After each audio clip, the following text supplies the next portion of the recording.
Est-ce que la vulnérabilité, c'est une faiblesse pour toi? La vulnérabilité, c'est une force considérable à partir du moment où on la reconnaît comme un état de fait. La vulnérabilité, elle devient un problème quand on la nie. Le problème, c'est pas de dire j'ai mal, c'est de faire genre t'as pas mal.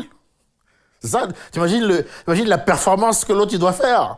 Te cogne le pied quand tu te tapes, tu fais c'est bon, c'est bon.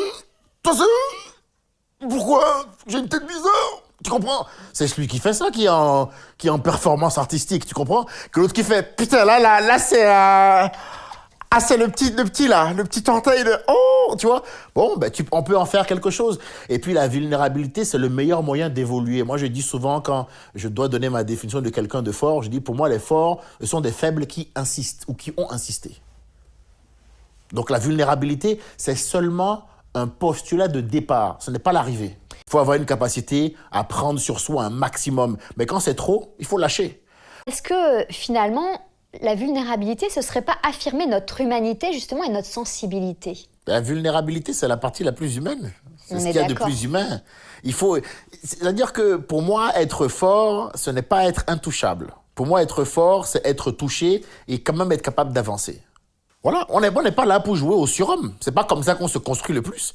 Toi, à quel moment tu te sens vulnérable dans la vie? Je suis pas un gars qui est facile d'accès. J'ai fait depuis longtemps le tri dans les amis et tout. Dès que j'arrive pas à sentir ton énergie, moi, tu dégages, tu vois. Parce que ce qui compte, c'est comment je me sens quand je parle avec toi. Si je me sens mal, tu sautes, j'insiste pas. Je suis pas en détresse émotionnelle au point d'avoir besoin de te fréquenter à tout prix. Moi, je suis parfaitement à l'aise avec moi-même et je suis même devenu un maître de la solitude. C'est-à-dire, je vous recommande le Dokodo, la voie du marcheur solitaire de Miyamoto Musashi. Apprendre à être seul, c'est hyper important. Alors, tu dis apprendre à être seul, c'est important, d'accord? Donc, on peut apprendre à s'entourer des bonnes personnes? Si on sait être seul, sinon non.